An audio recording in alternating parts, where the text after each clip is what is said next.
Bom dia, cursistas. Hoje a nossa palestra é com a Ângela Maria Oliveira da Silva, formada em Pedagogia, pós-graduada em Gestão Escolar, professora efetiva do município,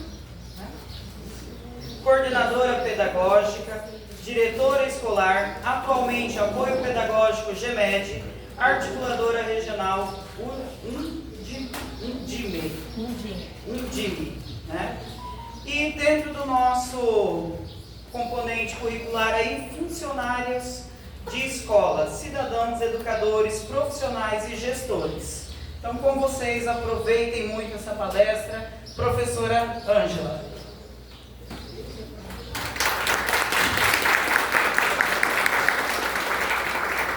Ai, que gostoso estar nessa posição hoje, de ficar falando com um monte de funcionários, que é minha paixão, né? Educação, para mim, ela vem em primeiro lugar.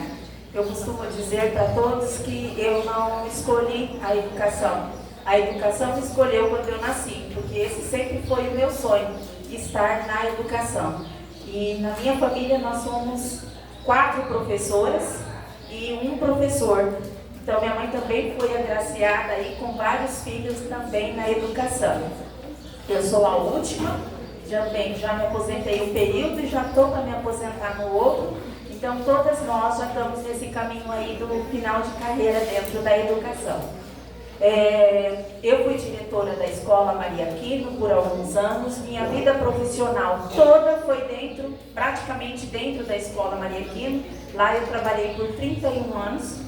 Então, é bastante tempo dentro de uma única unidade escolar. E nesses 31 anos, eu passei pela sala de aula por 11 anos, fiquei na coordenação pedagógica por mais 11 anos, depois fiquei como diretora escolar por quase 9 anos e também agora estou na gerência de educação. Então, assim, a minha caminhada na educação, ela veio numa crescente. Porque também depende muito de cada um de nós essa crescente. O você acreditar, o você investir na sua formação, você se capacitar sempre. Então, eu costumo dizer que nós que estamos na pasta da educação, nós não podemos estacionar. Nós temos que estar sempre buscando. E essa é uma das coisas que me move. Então, hoje eu estou há 2, 3 anos para me aposentar totalmente, mas eu estou fazendo 3 pós-graduação. Então, isso significa o quê? Que eu preciso aprender sempre. Então, a gente nunca pode parar de estudar. Aqui sou eu e o meu currículo, que as meninas já adiantaram. Esse ano eu estou como apoio pedagógico na gerência de educação. Estou como articuladora regional. A articuladora regional é que eu faço o acompanhamento de um projeto do governo federal dentro do município de Naviraí, mas também atendo mais 8 municípios da região. Então, nós trabalhamos com 9 municípios. Esses 9 municípios a gente acompanha a parte de aprendizagem do aluno e a parte de formação do professor. Eu costumo dizer que uma boa gestão escolar ela é feita a muitas mãos e vocês vão entender isso no decorrer da minha fala. Porque diretor sozinho não faz a escola, diretor sozinho com o professor não faz a escola. Quem faz a escola são todas as mãos que ali pertencem. E isso vocês vão ver no decorrer da minha fala. A nossa pauta ela vem com uma leitura de leite. Essa leitura de leite ela não vai ficar só nesse sentido, nós vamos fazer uma reflexão em cima dela também, tá? Nós vamos falar um pouquinho de gestão escolar, os tipos de gestão escolar que existe, quais são os pilares dessa gestão, o papel social da escola e vamos falar também das leis que regem a unidade escolar, que é o projeto político-pedagógico, e nós vamos falar um pouquinho sobre o regimento escolar. Por que nós vamos fazer esse apanhado dentro de gestão escolar, projeto político-pedagógico e vamos também falar sobre o regimento? Porque tudo isso vocês estão dentro dele. Então, hoje nós vamos refletir sobre o que é que o papel de vocês dentro da escola e a importância de vocês dentro da escola, tá? Porque é fundamental, gente, vocês vão entender muito. Cada um de vocês tem um papel muito especial dentro da escola. E nós vamos reforçar isso e vocês vão entender.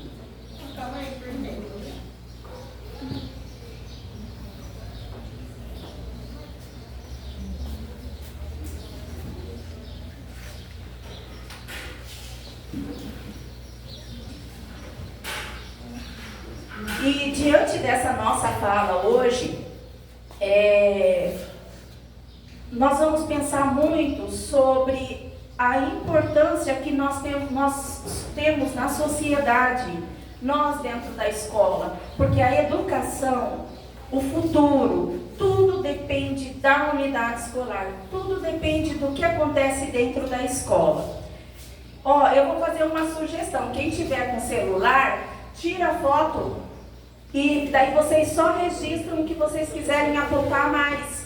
Se alguma coisa que eu falar que vocês acharem que é interessante de registrar, aí vocês escrevem, mas tira a foto do slide, que é mais fácil do que vocês ficarem escrevendo tudo que for aparecer na tela. É mais proveitoso para vocês. Eu quero fazer um questionamento para a gente iniciar o nosso bate-papo. Você, funcionário administrativo que aqui está hoje, você sabe o que é afiar o machado? Eu quero ouvir de vocês. Se eu chegar em você e eu perguntar, você já afiou o seu machado hoje? O que é afiar o machado? Preparar.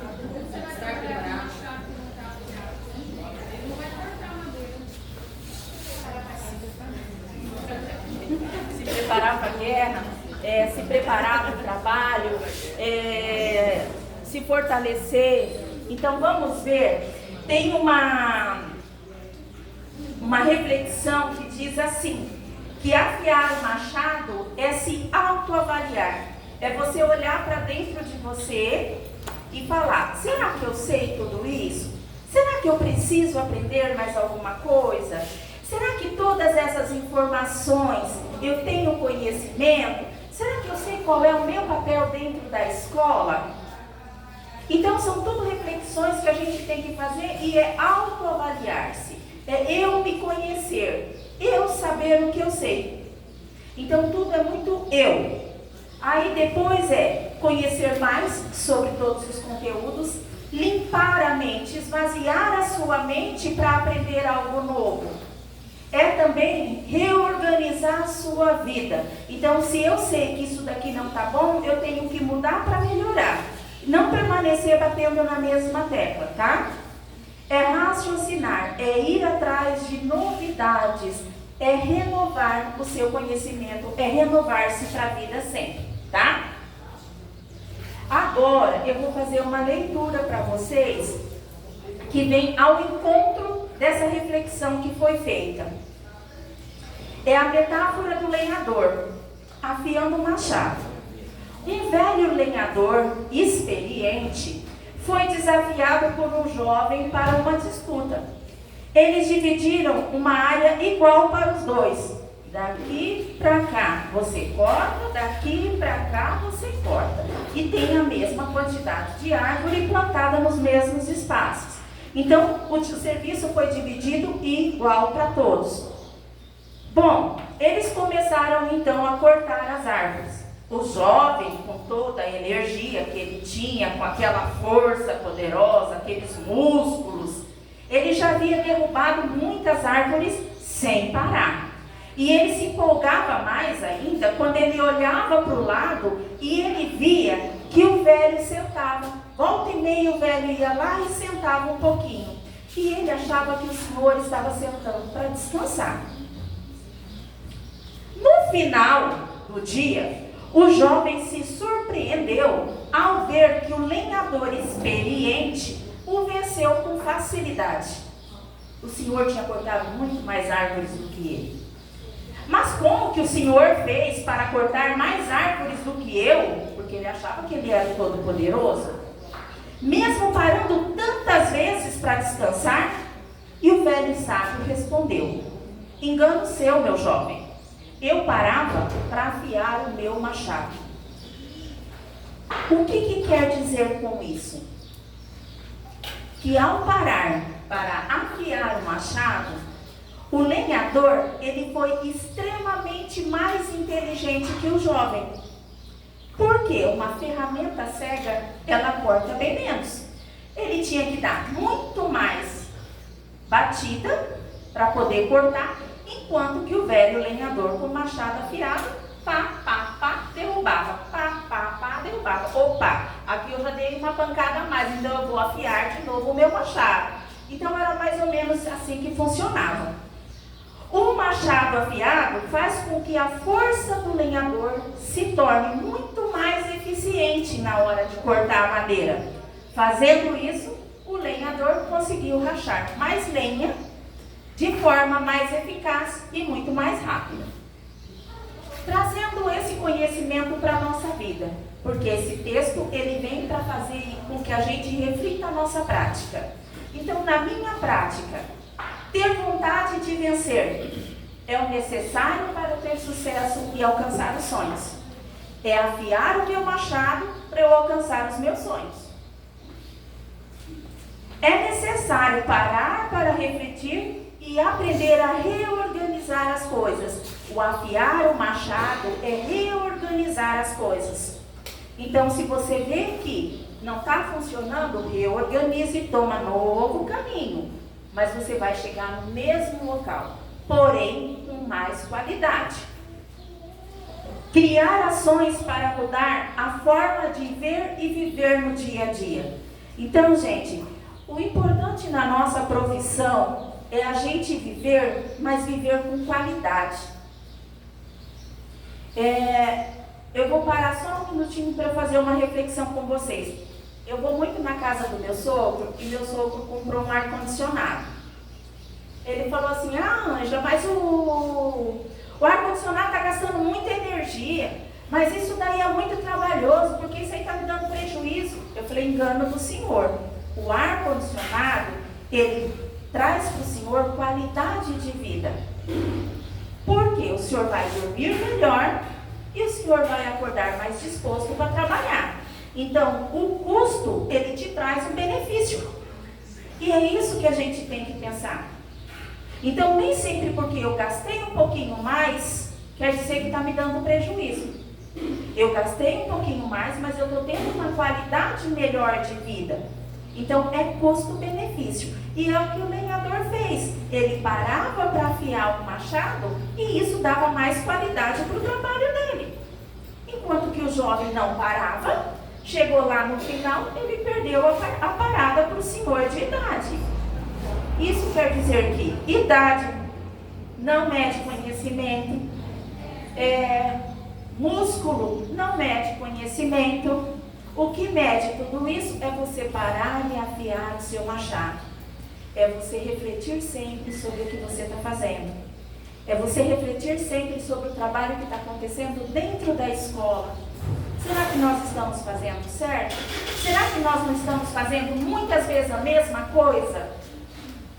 E isso também eu falo com os professores lá na escola, quando a gente estava junto, eu falava muito isso. Às vezes, você faz muito, se cansa mais, e se você tivesse feito só isso aqui, você teria o mesmo resultado.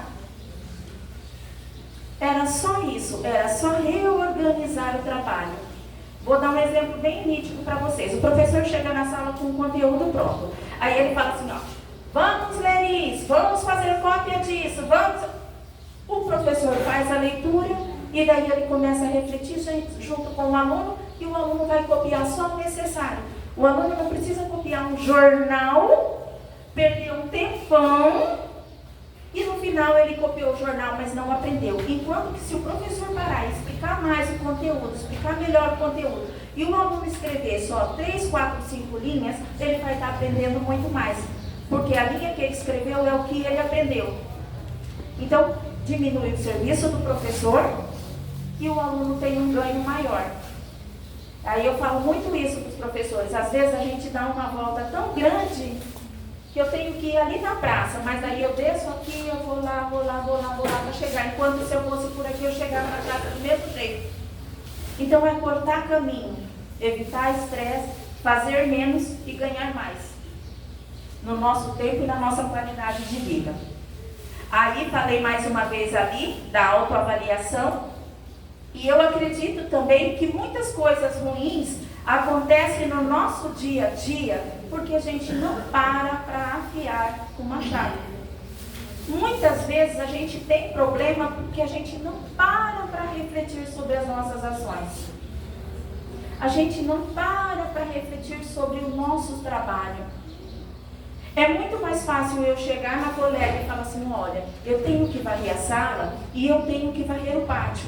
Vamos fazer junto aqui, fazer junto ali, porque daí a gente faz mais rápido.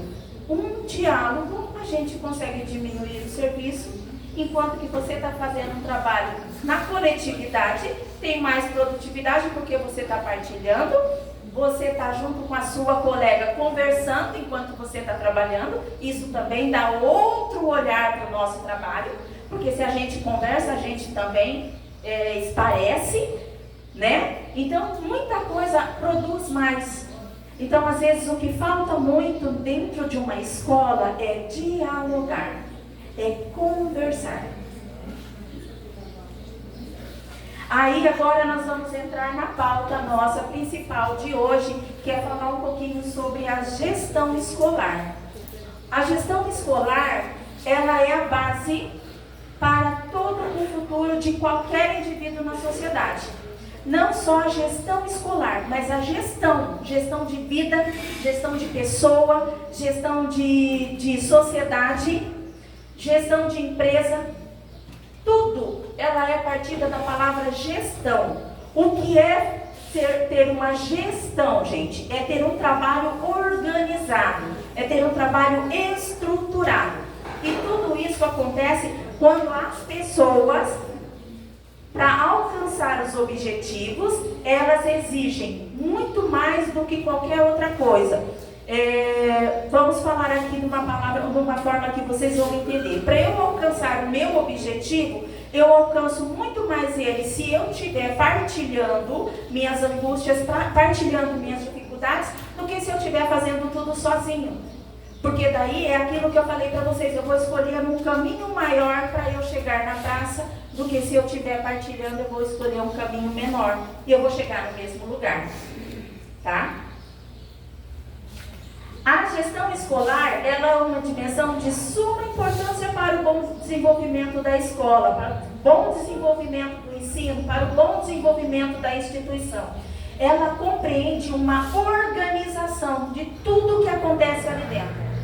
É da administração financeira, é da administração de recursos, é da administração da estrutura física, é da administração das pessoas que estão ali dentro. Então, a gestão escolar, ela é importante em todos esses setores. Não existe uma gestão de uma única coisa.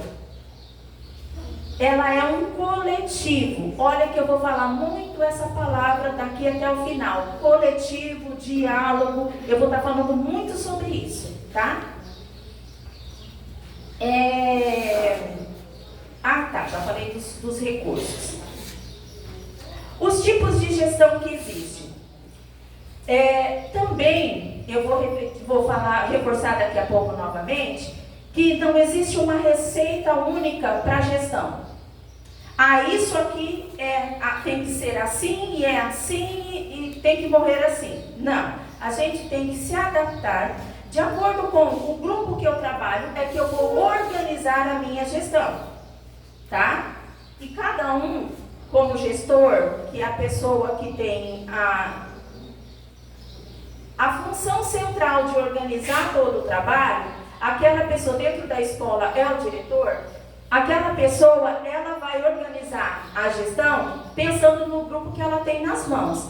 Ela pode ser uma pessoa centralizadora, ou seja, eu até escuto o que você fala. Você chega aqui e fala assim, Ângela, a torneira está quebrada, o que a gente faz? Vamos ver. Eu até escuto, falo, mas isso aqui não é importante, eu vou pensar em outra coisa. Eu até ouço o funcionário, mas eu ignoro a fala do funcionário. Ah, Ângela, vamos reunir o grupo para a gente conversar um pouquinho sobre a organização da limpeza da escola? Isso para mim agora não é importante. Eu tenho que pensar agora no café da manhã, eu tenho que pensar agora no lanche dos meus alunos. Então isso para mim não é importante. Eu é que decido o que é importante, eu como gestora. Essa é uma administração, é uma gestão centralizadora, que tudo está centrado na pessoa do diretor. O diretor não dá autonomia para ninguém. É tudo ele. Ele é quem decide, ele é que faz e ele é que toma as providências. Tem também aquela escola que tem uma gestão compartilhada.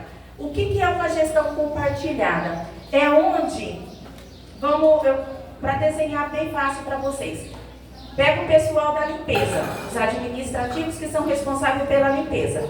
Um desses administrativos eu vou escolher como o responsável pelo grupo. Então, essa pessoa, tudo que acontecer relacionado à parte da limpeza da escola, da organização da escola, ela vai se reportar a mim, ela vai organizar uma reunião e vai falar assim: Ângela, nós precisamos sentar agora, você que é a diretora, nós precisamos sentar agora para resolver isso, isso e isso.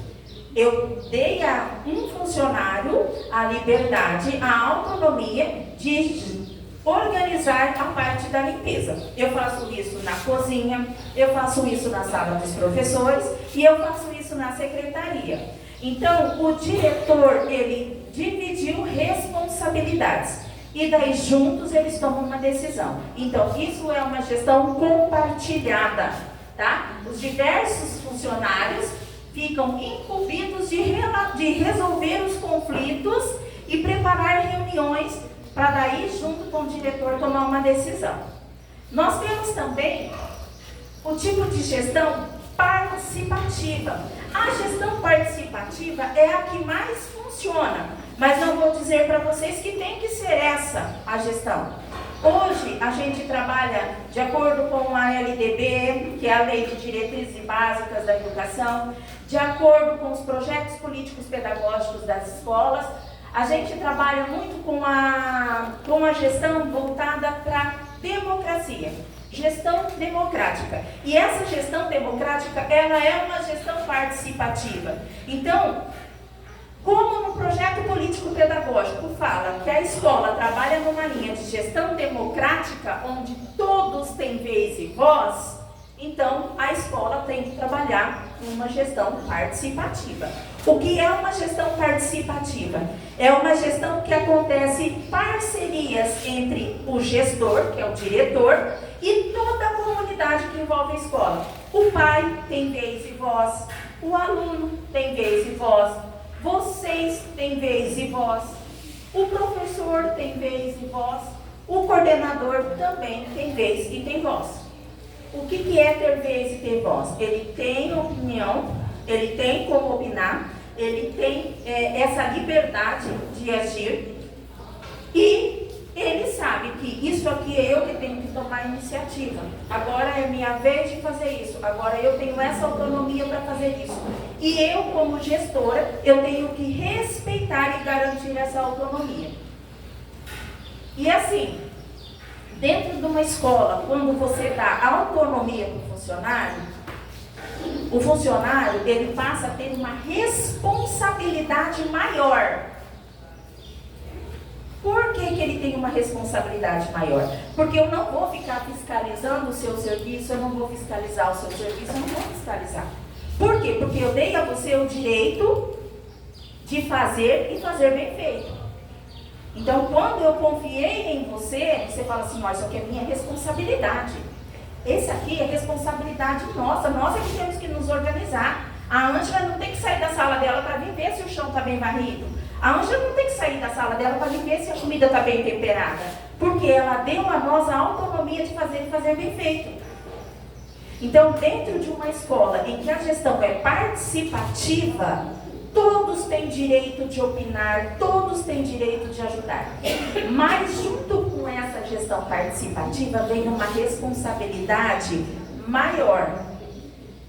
Não é o criticar por criticar, não é o reclamar por reclamar, Eu tenho que saber que, mas a escola não está bem limpa. Não está bem limpa, mas a culpa não é do diretor, a culpa é minha porque foi a mim que ele delegou essa responsabilidade. Então eu não posso falar que a coisa não está bem feita porque eu não estou fazendo a minha parte.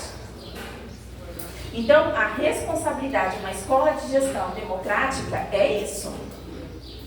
Eu não posso reclamar, falar que é a culpa do diretor se ele deu a mim autonomia, se ele deu ao meu grupo autonomia. Então, se ele confiou, nós é que temos que nos organizar e fazer melhor. E para isso existe o diálogo. E eu não tenho que olhar para a Joyce e falar mal do trabalho da Joyce.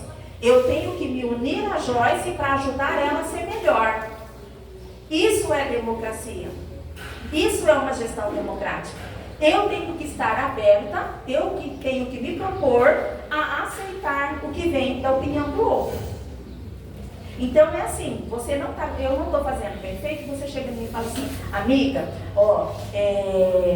vamos ver como que a gente pode fazer para deixar o banheiro mais organizado, porque não está ficando bem limpo, mas a gente pode fazer de um outro jeito, que pode melhorar e ele ficar mais tempo com um cheirinho melhor, porque onde tem muita gente ou muita criança, a gente sabe que o cheiro do banheiro não é bom, né? Então, como que a gente pode se organizar? Eu não precisei falar para ela que ela não está lavando bem, mas eu me coloquei como parceira dela para fazer melhor. E é assim que funciona. E é assim que muitas vezes a gente não faz dentro da escola. É o que deve ser, mas não é o que acontece. Então, é muito mais fácil para mim falar assim, gente, vocês viram que a fulana varreu a sala e ficou mal limpa? Vocês viram que atrás do armário lá na sala 2 está ficando papel amontoado?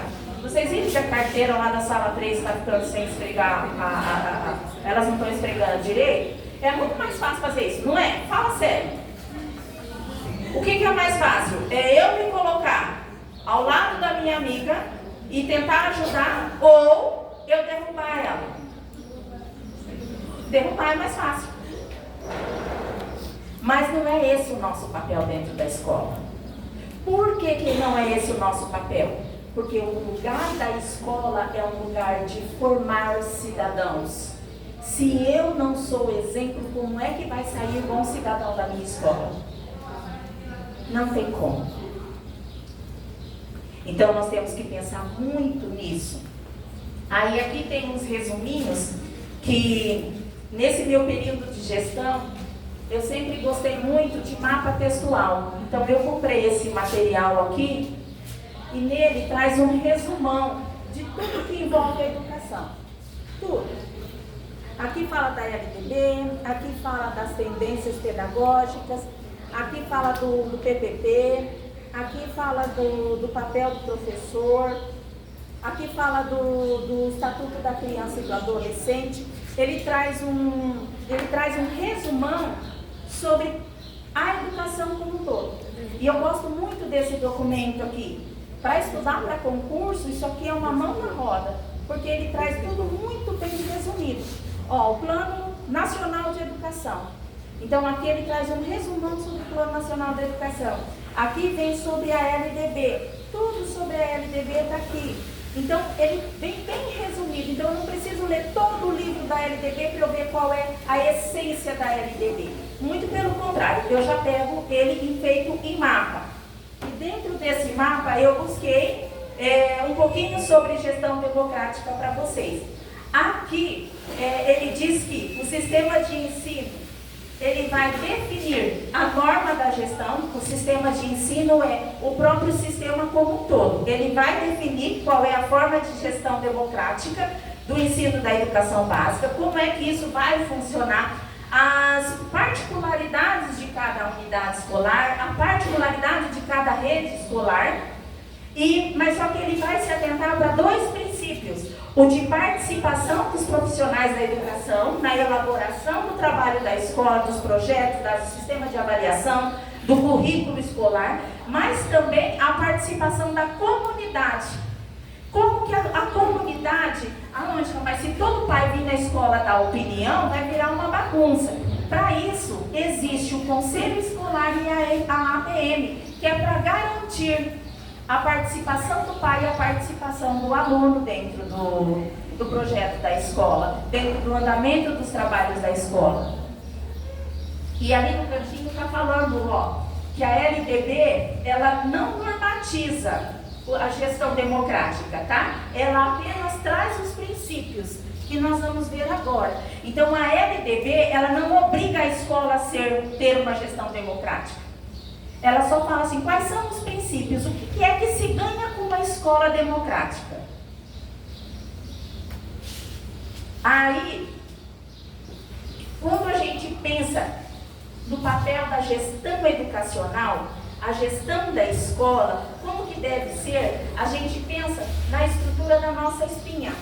A nossa espinha dorsal é que garante a estrutura de todo o corpo. É o movimento dos braços, é o movimento das pernas, é o que mantém o nosso corpo em pé. Então, a estrutura da espinha dorsal da escola é a gestão democrática. Então, pensa a gestão sendo a espinha dorsal, mas o braço tem o papel dele, a perna tem o papel dela, a cabeça tem o papel dela. Então, os funcionários, os esquemas dentro da escola, cada grupo de trabalhador dentro da escola tem o seu papel especial. E isso aqui envolve também, os pais têm o papel dele, o aluno tem o papel dele, tá? Só para exemplificar, a gestão escolar, educacional, ela é a espinha dorsal. É ela que sustenta o sucesso e o desenvolvimento contínuo da instituição de ensino. Ela que sustenta todo o sucesso da escola. Então, se eu tenho uma espinha dorsal saudável, não tem nenhum bico de papagaio, não tem nenhum parafusinho ali para juntar, se ela está intacta, se ela está perfeita, o braço vai funcionar perfeito, a perna vai funcionar perfeito. Então, se a escola tiver uma linha definida, ela vai ter os pais que vão colaborar, os alunos que vão ter sucesso, o professor que vai ter sucesso, o administrativo vai ter sucesso. Então, todos ganham com uma gestão democrática bem consolidada. Até aqui está fácil de entender? Tá beleza? Se eu falar alguma coisa que vocês não conseguirem compreender, vocês podem levantar a mão que eu retomo e tento explicar de uma outra forma. Aqui que eu falei para vocês sobre os pilares da educação, né? Da gestão escolar. É a gestão pedagógica, que é a parte da sala de aula mesmo, é planejar conteúdo, é planejar aula, é planejar projeto para a escola. Então, tudo isso está voltado para a gestão pedagógica. Vocês estão envolvidos na gestão pedagógica? O que vocês me falam? Sim, de que forma vocês acham que entra o envolvimento de vocês dentro da gestão pedagógica? Contato com os alunos. O contato com os alunos. Vocês sabem que vocês também, dentro do trabalho de vocês, que muitas vezes vocês falam, vocês podem até achar que não tem importância, o administrativo é aquela pessoa que fica no cantinho, que só aparece na hora que o aluno vai embora, antes do aluno chegar. Muitas vezes pensa isso, não pensa? Ah, o guarda só está lá na hora que todo mundo vai embora para não deixar ninguém entrar na escola, mas se o guarda não zelar da escola, a escola no outro dia não vai estar bom, não vai estar boa, vai estar tudo estragado. Se vocês não varrerem bem a sala, se vocês não deixarem um ambiente agradável, um banheiro limpinho e cheiroso, se não tiver uma comida gostosa para comer, se a secretaria não tiver com toda a documentação organizada, a parte pedagógica não caminha. Então, são vocês que fazem a educação caminhar. O professor chegar na sala e dar aula dele, a sala tem que estar bem organizada. Para eu chegar na escola e eu falar com um aluno, a escola tem que estar limpa, a escola tem que estar estruturada, a secretaria tem que estar com a documentação em dia. Então, tudo isso é fundamental. Não existe um sem o outro. Então, vocês são peça fundamental dentro da escola. Vocês têm dentro da escola o mesmo valor, ou até mais do que o professor dentro da sala de aula. Muitas vezes a gente não reconhece isso, mas tem. Vocês são o ar-condicionado na vida do professor. Vocês são o ar-condicionado na vida do professor. Vocês sabiam disso? Gente. É verdade, pode parecer que não, mas, gente, não tem coisa pior. É que hoje não se tem muito isso. Mas há uns anos atrás, tinha muita greve. Muita greve. Aí, o funcionário parava de vir, o administrativo fazia paralisação. Gente, quando a gente chegava na escola, dava uma loucura. A sala de aula não dava para ficar dentro. Por que não dava? Porque nós precisamos de um ambiente organizado para trabalhar. Então vocês são meu ar-condicionado.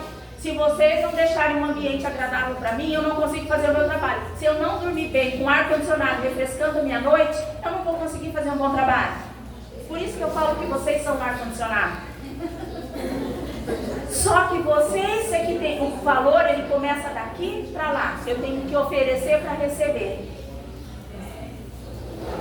É uma via de mão dupla.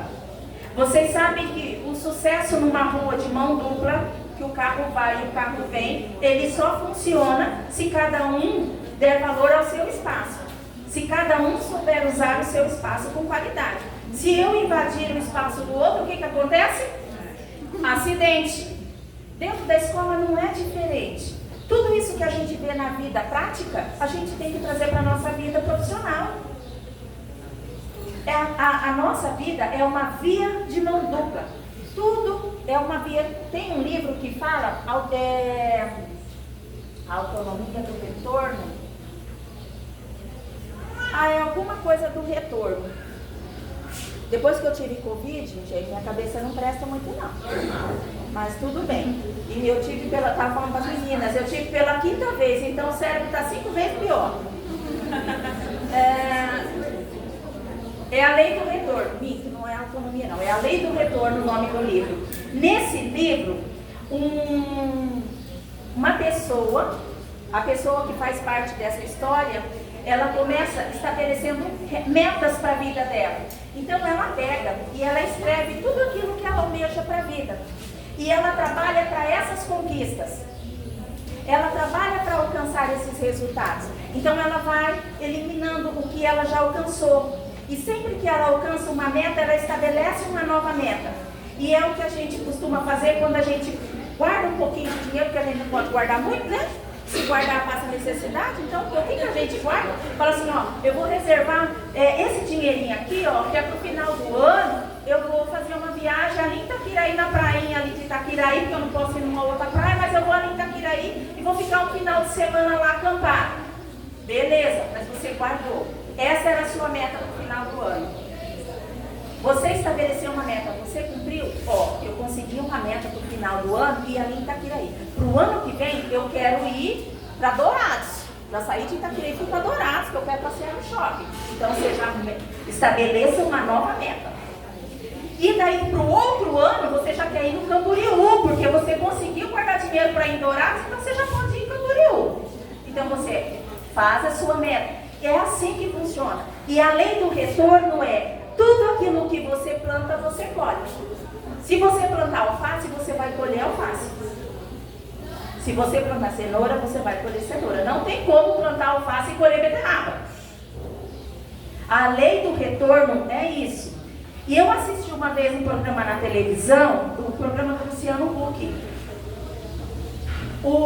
A pessoa, ela tinha, sabe essas caixas de pizza? Ela colava na porta do guarda-roupa dela, pelo lado de dentro, as metas da vida dela.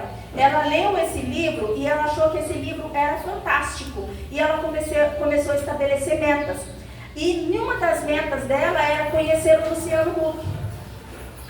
E ela conseguiu realizar essa meta de conhecer o Luciano Huck. E ela foi no programa do Luciano. E o dia que o Luciano foi na casa dela, porque ela queria reforma na casa, o dia que o Luciano foi na casa dela, ela mostrou, você está no meu quadro de metas. E o meu quadro de metas, ele passou a existir na minha vida com o livro A Lei do Retorno. Eu até ia trazer o livro para vocês, porque no dia que eu assisti esse programa, eu comprei o livro para eu poder conhecer a história. E é apaixonante a história da Lei do Retorno. E todos nós deveríamos ler esse livro para a gente estabelecer metas para a nossa vida. É muito interessante. Eu pauto a minha vida em leitura. Eu sou muito assim. Então, assim, ó, quando eu fui ser diretora, eu comecei. Problemas, se eu tenho problemas, eu preciso buscar solução. Então, eu ia fazendo e eu ia marcando, ó, as coisas que eu achava importante, as páginas que eu achava importante, eu ia marcando. Esse livro aqui, ele fala muito sobre ética, moral e competência. E esse livro, ele é fantástico. Eu vou ler uma frase para vocês aqui, que eu falo assim, que a gente usa muito com um aluno, algumas coisas. Código de deveres éticos dos profissionais da educação. Aí tem aquela coisa do que eu falo para o meu aluno, o que eu falo e o que eu gostaria de falar. Ai, gente. Tá. Eu costumo, vou usar uma frase aqui, ó. Esse aluno não aprende. O professor não fala muito isso? Esse aluno não aprende. Em vez de eu falar isso, eu deveria dizer assim, será que eu sei ensinar? Será que eu estou ensinando da forma certa? Será que o aluno não está aprendendo porque eu estou deixando de fazer alguma coisa que vai facilitar a aprendizagem dele?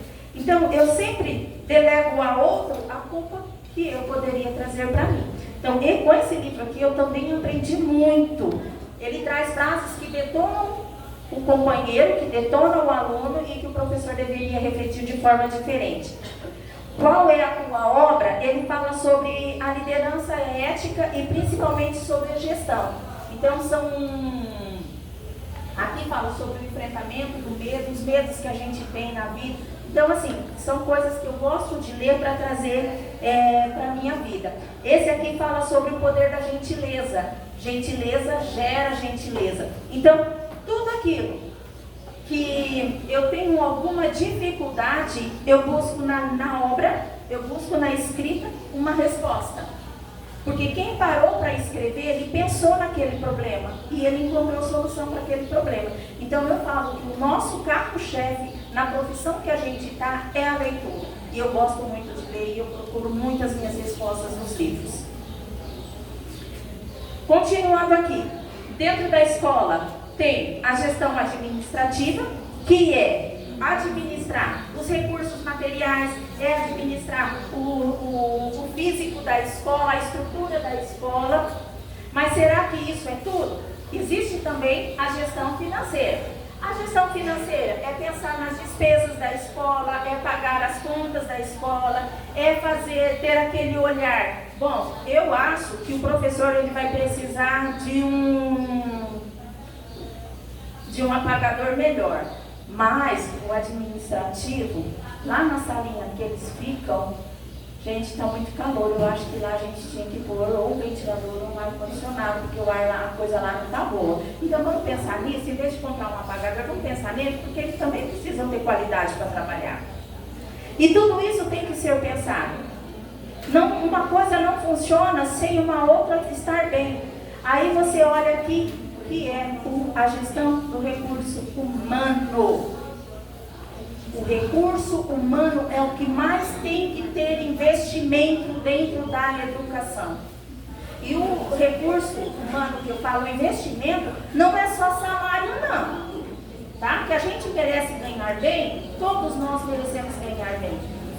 Mas mesmo que o salário não seja a 8ª maravilha do mundo, se você tiver valorização enquanto ser humano, valorização é valorizar mesmo o seu trabalho, é respeitar o seu trabalho, é respeitar você enquanto pessoa. Se você não tiver isso, você pode ganhar o melhor salário do mundo, que você não vai estar feliz. Eu tenho que valorizar você enquanto pessoa. E muitas vezes a gente erra, viu? Muitas vezes a gente erra. Não são poucas as vezes que a gente erra, não. O valorizar o ser humano é muito difícil. É muito mais fácil eu dar 50 reais para uma pessoa do que eu reconhecer que eu errei e que eu tenho que retomar alguma coisa.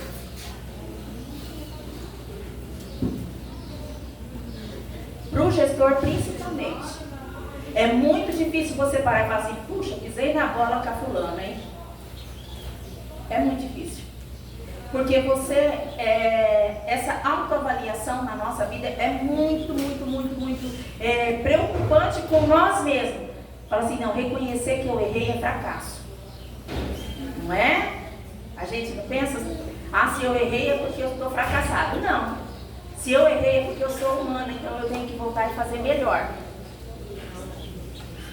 Aí nós temos que pensar em ensino de qualidade, nós temos que pensar numa boa relação com a equipe que trabalha com a gente, porque afinal de contas, a escola ela só tem sucesso se eu garantir que isso aconteça dentro da escola, ter eficiência na administração, ter uma manutenção adequada da infraestrutura, sucesso financeiro e, mais uma vez, eu deixei por último a importância, que é o diálogo. Eu tenho que estar sempre predisposta a ouvir o outro. A ouvir. Muitas vezes, eu falava assim para as coordenadoras da escola, quando um professor chegar para reclamar, ouça, mesmo que você não vai fazer muita coisa para melhorar, mas deixa ele falar. Deixa ele pôr para fora tudo que ele está pensando. Ele está desabafando. E muitas vezes nós temos que ser ouvidos. Só o fato de você chegar e parar para descarregar a sua angústia em cima de mim, você já sai dali com o seu problema resolvido. Eu não precisei fazer nada, eu só precisei te ouvir. E entre os funcionários administrativos tem muita picuinha, né? Vocês sabem disso, não sabem não? Ou aqui é diferente? Só lá em Itaquiraí que tem judia, aqui na Grei não tem isso? Tem, né? Existe muita picuinha entre vocês. Mas só o fato do diretor parar e ouvir o seu desabafo, você vai sair daqui bem melhor. Eu não preciso fazer nada para resolver o seu problema. Eu só preciso te ouvir. Só deixar você falar, você pôr para fora aquilo que está te atormentando. Muitas vezes na escola, o diretor e o coordenador pedagógico, ele é o psicólogo do funcionário da escola. Muitas vezes é. Você quer ver ir para uma reunião, um começa a bater de boca daqui, o outro começa dali, o outro, e eu ficava, agora eu não estou mais na direção, então um probleminha menos para mim, né? Mas assim, ó, só ouvindo. Então, você tá certo. Aí o outro começava a falar, então, você tá certo. Aí chegava uma que brigou, vamos pegar na cozinha. Teve briga na cozinha. Aí chega uma e fala assim, por que não briga? Você tá certo. Aí vem a outra. Você tá certa. Pronto. As duas saíram dali achando que estão certas e acabou o problema. Eu não precisei fazer nada. Não, muitas vezes não. Resolveu porque elas desabafaram. A maioria das vezes resolve, só não resolve quando você não sai do seu lugar para ir lá pôr para fora o que está te angustiando. Aí você fica com aquela angústia ali, aí você quer matar metade dos cachorros, né? Não, metade dos cachorros que eu falo assim, você sai com problema, aí você sai atirando e tudo primeiro que aparece. É os cachorrinhos que aparecem na frente, você sai chutando. Bem, foi. Mas enquanto que se você... Quando você dialoga, Coitado do marido. Coitado do marido. Muitas vezes ele que sofre, né? Eu já cheguei em casa fazendo isso, gritando, porque é assim também. Lá na escola, o diretor, ele vai ouvir todo mundo. E quem é que vai escutar o diretor? Quem que escuta? Mas não, ele parou para te ouvir. É aquilo que eu falei para você. Muitas vezes a gente não faz nada, mas a gente te ouviu. Saiba você que quem está ali do outro lado, eu falo por experiência própria. A gente escuta, mas muitas vezes é o que eu falei, a gente não faz nada. Não estou mentindo para você. Muitas vezes o diretor, ele não faz nada para resolver o problema, mas a principal coisa ele fez, que é te ouvir. Você desabafou. Eu não concordo com essa ideologia. Não? Então me dê seu parecer. O negócio não é só ouvir. Você não é o gestor principal? Sim. Você tem que ouvir e tem que tentar dar uma solução para aquilo que você está ouvindo. Não é só ouvir e ficar naquilo. Por isso que eu estou falando de muitas vezes sair dali frustrada. Porque você, eu e ela fomos lá e nós dialogamos de algo que estava... Ah, não. Aí é quando o assunto é coletivo. Quando o assunto assunto é coletivo, aí tem que ter uma solução. Agora, você brigou com a sua amiga. Eu olho a tua fala, na tua fala eu entendo que alguma coisa faz sentido. Só que a hora que eu escuto ela, na fala dela alguma coisa faz sentido. Como é que eu vou resolver isso? Tinha que chamar as duas e tentar entrar no bom senso. Você veio, você desabafou e eu dei razão para você. Ela veio, ela desabafou, eu dei razão para ela. Vocês duas acharam, vocês duas... É a mesma coisa que a gente faz com o filho em casa. A gente faz isso com o filho em casa. O problema é que as duas têm razão e o portão tá armado. É isso que eu tô falando. Mas a maioria das vezes, não estou falando que é 100%. É lógico, gente, que tem aqueles momentos em que você precisa fazer alguma coisa. Tem os momentos, mas tem momentos em que não tem o que se fazer. Uma fala que o tempero dela não tá bom. Aí ele fala, mas o meu tempero tá bom, é o dela que não tá bom. O que eu vou fazer para resolver o problema do tempero das duas? Eu tenho que deixar ela falar do tempero, eu tenho que deixar ele falar do tempero e valorizar os dois em igual teor. É a parte da valorização. Você, como gestora, fala assim, já que o dela tá bom, dela não muito bom fazer uma escala. Um dia ela sozinha, outro dia ela sozinha. Mas já acontece isso na cozinha. Já acontece, e é por isso que gera conflito. É porque no dia que, qual é o maior problema? Que o que acontece numa escola, acontece na outra. Qual é o maior conflito que gera? É que no dia que ela é responsável por cozinhar, ela não gosta que ninguém ponha a mão na escumadeira dela. O dia que é ela que vai cozinhar, ela não gosta que ninguém ponha a mão na escumadeira dela. Só que tem hora que ela precisa ir no banheiro. Aí o que acontece? A colega que é parceira, é colaboradora, ela vai. Enquanto ela se ausentou, ela vai mexer na panela, ela vai fazer o que tem que fazer. Mas eu, enquanto ser humano, eu não admito que ponha a mão na minha panela. Só que eu não refleti que eu precisei sair da cozinha. Eu só refleti que ela mexeu na minha panela. Você entendeu? São coisas pequenininhas que daí vai chegar lá no diretor e vai falar assim, ó, porque ela está se intrometendo na minha hora de trabalho. Hoje é meu dia e ela está mexendo e meu tempero não ficou bom porque ela pôs a mão. E daí você vai fazer o quê? Qual é a solução para esse problema? Proibir a colega de ir ao banheiro? Porque não tem solução para esse problema. Para esse problema, a solução é eu ouvir o que ela tem para falar, ouvir o que ela tem para falar. Ela falou, resolveu o problema. Eu não vou proibir a colega de ir ao banheiro. E sempre que ela for ao banheiro, ela não vai poder levar a panela junto. Então são coisas que é só dialogando. Por isso que a parte principal do nosso trabalho é dialogar. Gente, no nosso relacionamento dentro de casa, muita coisa seria resolvida se eu parasse para ouvir meu marido. Se o meu marido parasse para me ouvir, resolveria muitos dos nossos problemas. Se o pai parasse para ouvir o filho, se o filho parasse para ouvir o pai.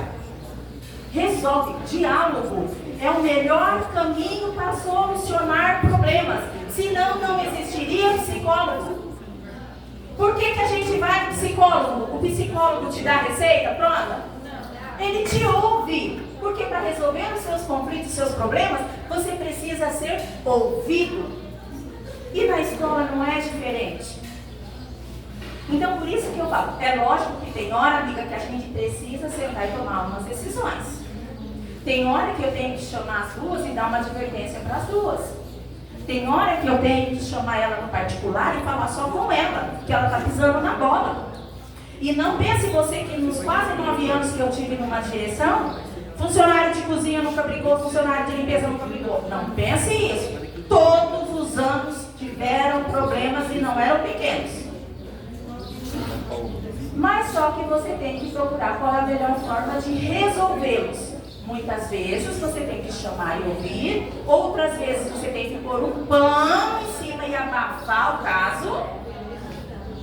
Outras vezes você tem que levar para o órgão superior.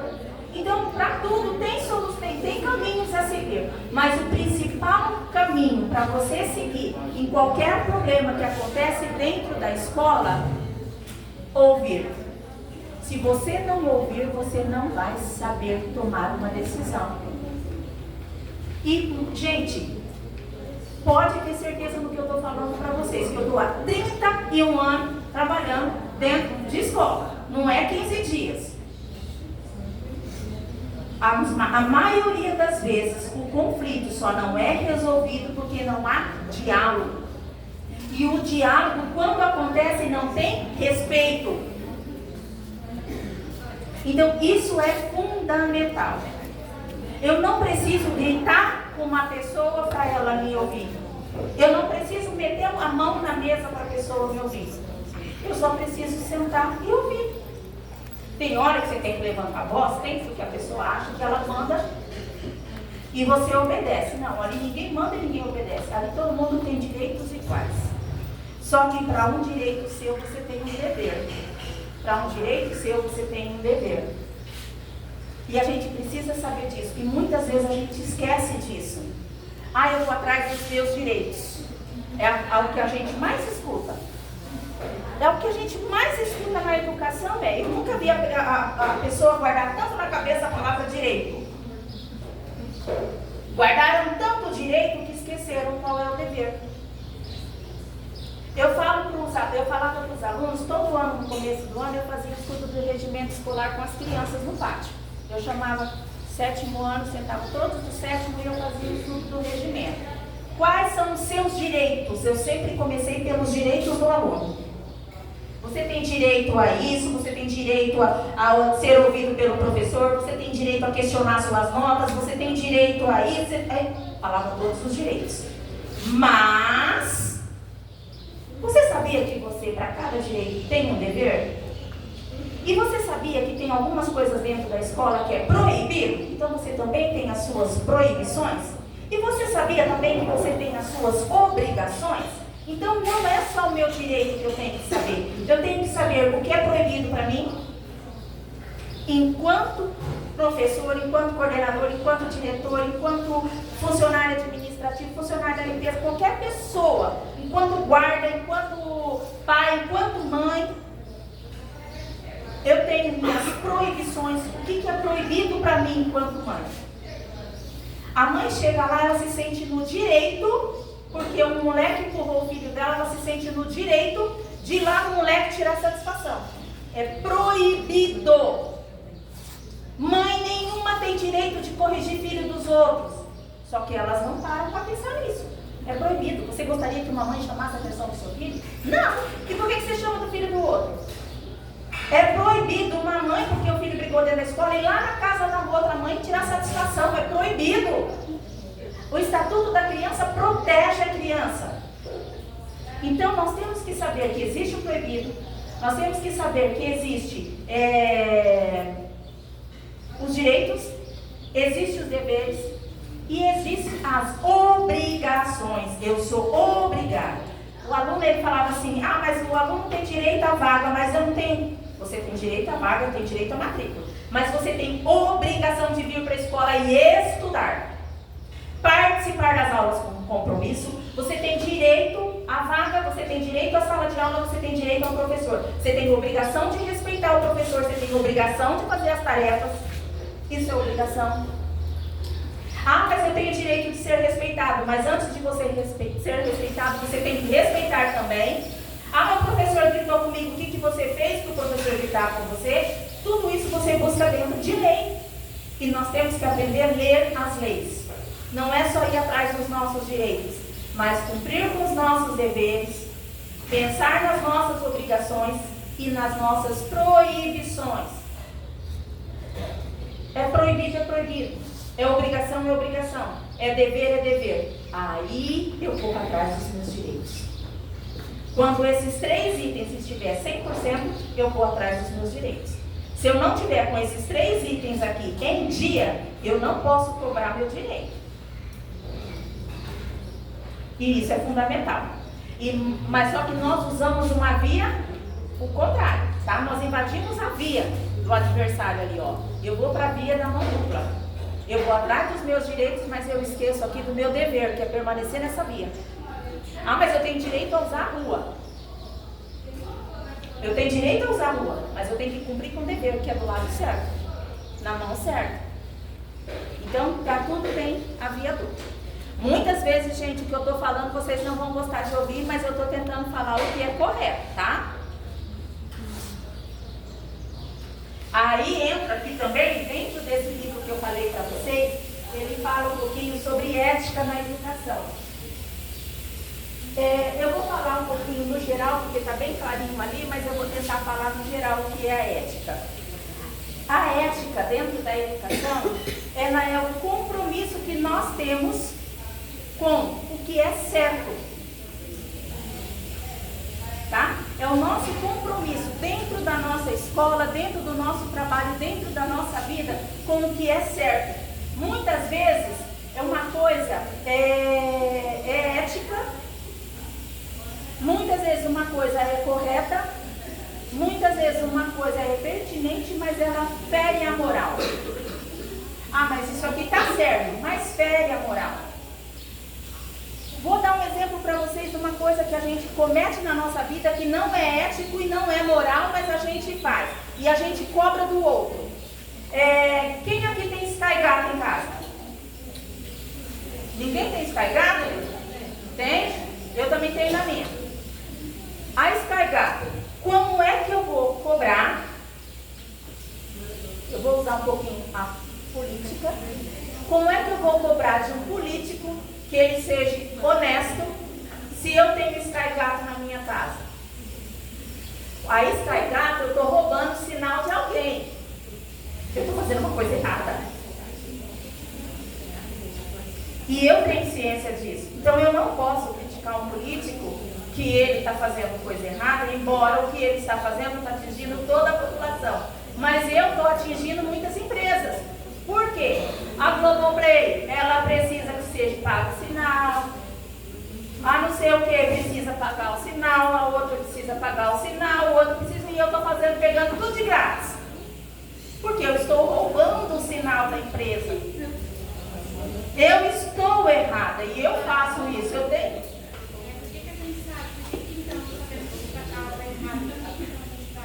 Falta de ética.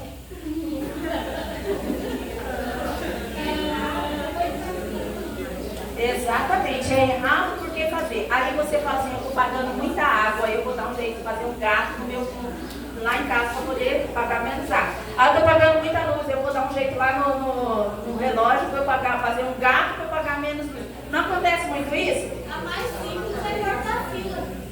Cortar a fila.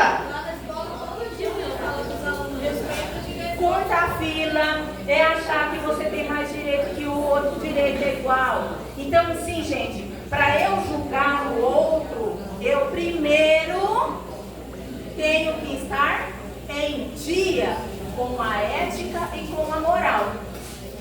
Se eu não estiver em dia com a ética e com a moral, como é que eu vou julgar alguém?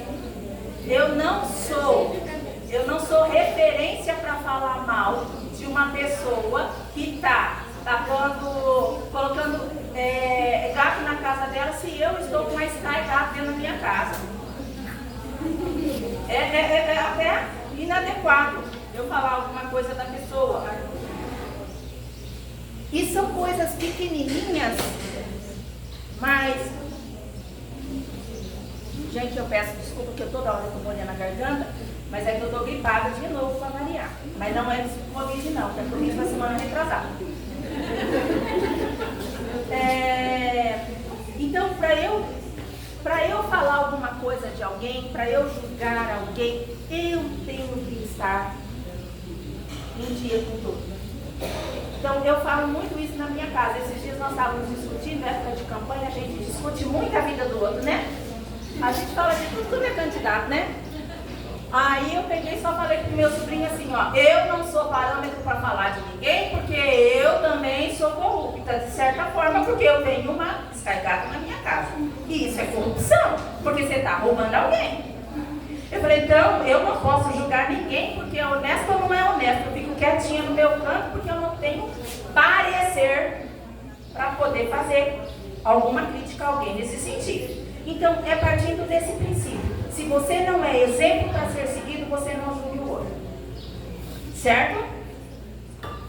É bem isso. Mas, fora isso, dentro da educação, a gente tem que ter ética.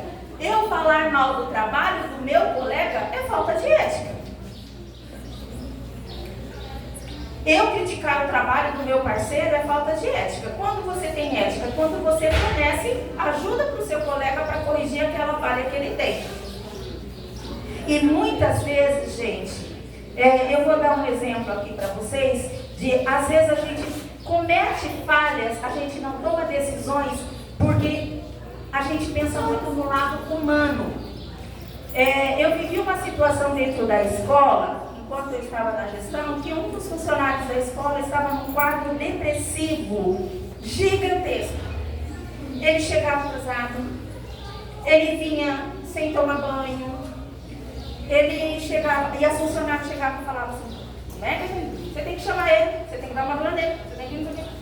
Eu falei, gente, como é que eu vou dar uma advertência para ele se ele está nesse quadro lamentável? Ou eu me coloco no lugar dele, ou eu não faço nada.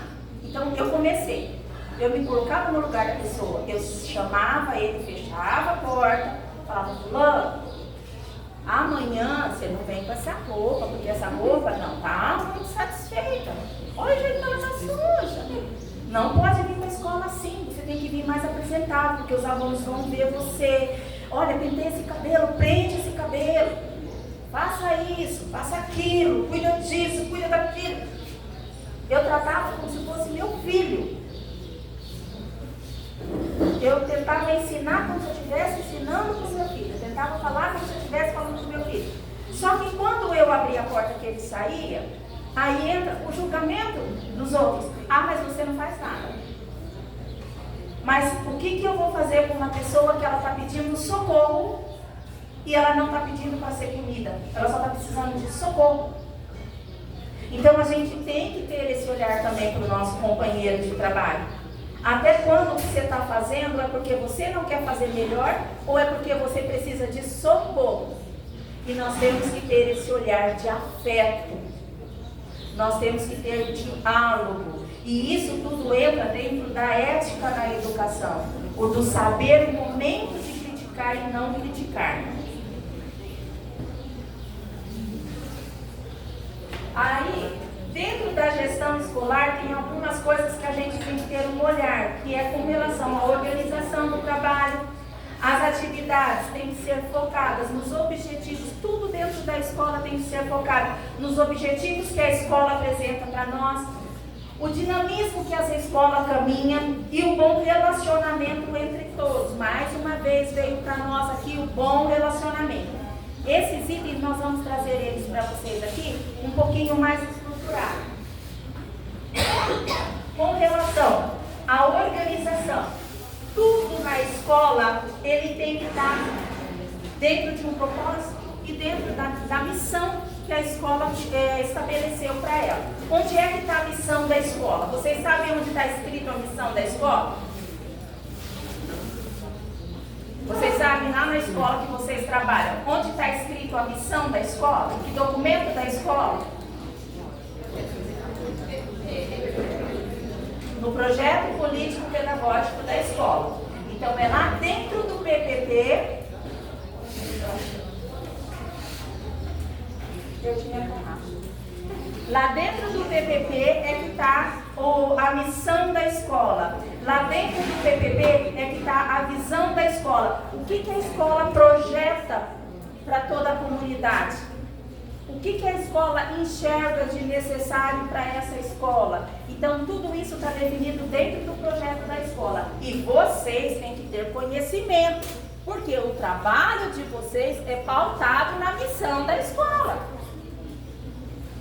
E é onde eu falo para vocês que muitas vezes a gente não conhece o passo a passo da escola e a gente faz muitos comentários.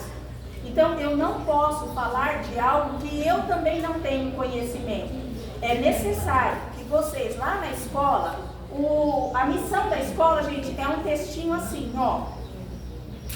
É um textinho assim. É interessante vocês pegarem qual é a filosofia da escola, para vocês lerem, do local de trabalho de vocês. Qual é a missão da escola de vocês e qual é a visão da escola de vocês. São 3 textinhos pequenininhos. Para o professor tem mais conteúdo para ele analisar. Quando fala em filosofia, tem as filosofias de cada disciplina que ele ministra. Mas vocês não, vocês só precisam saber o olhar da escola. O que é que a escola pensa enquanto comunidade, enquanto espaço. Então vocês têm que ter esse conhecimento se vocês pertencem a uma unidade escolar. Então lá na escola vocês levam essa tarefinha para casa, de estudar a missão, a visão e a filosofia da escola. Tá? Se você juntar, vai dar ali umas 15, 20 linhas os três juntos. Então dá para todo mundo ler, dá para todo mundo ter esse conhecimento, tá? Isso é fundamental para nós funcionários. O dinamismo é a forma que tudo vai acontecer ali dentro. E entra também ali, ó, o bom relacionamento com a comunidade. É como as dinâmicas acontecem, como que as coisas acontecem entre as pessoas. Isso é dinamismo, tá? Agora, vale a pena você saber que eu, Ângela Maria, não estou aqui trazendo para vocês uma receita de gestão escolar. Porque gestão escolar não é um bolo que eu tenho que fazer, não é um arroz que eu tenho que fazer, não é uma carne que eu tenho que fazer, tá? E eu não posso dizer para vocês que existe essa é a certa, essa gestão é a certa ou essa gestão é a certa. Quem determina como que essa gestão vai caminhar é a própria unidade escolar. Mas hoje nós temos documentos que norteiam, documentos que nos dão um caminho para dizer que a gestão democrática é uma gestão que mais se está em ação hoje, tá? Mas se algum diretor ainda tiver naquela primeira gestão lá,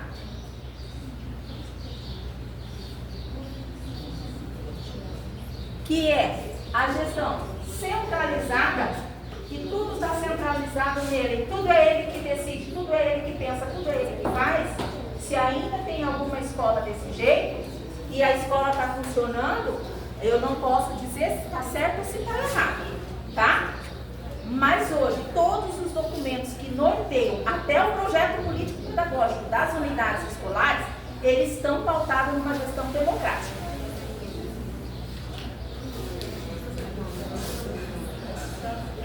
Bom, a gestão democrática, ela tem que ser pautada, ela tem que ser fortalecida, ela tem que ser exigida que haja diálogo entre todos, que haja comprometimento entre todos e que haja parceria. Se não houver isso, não é democracia.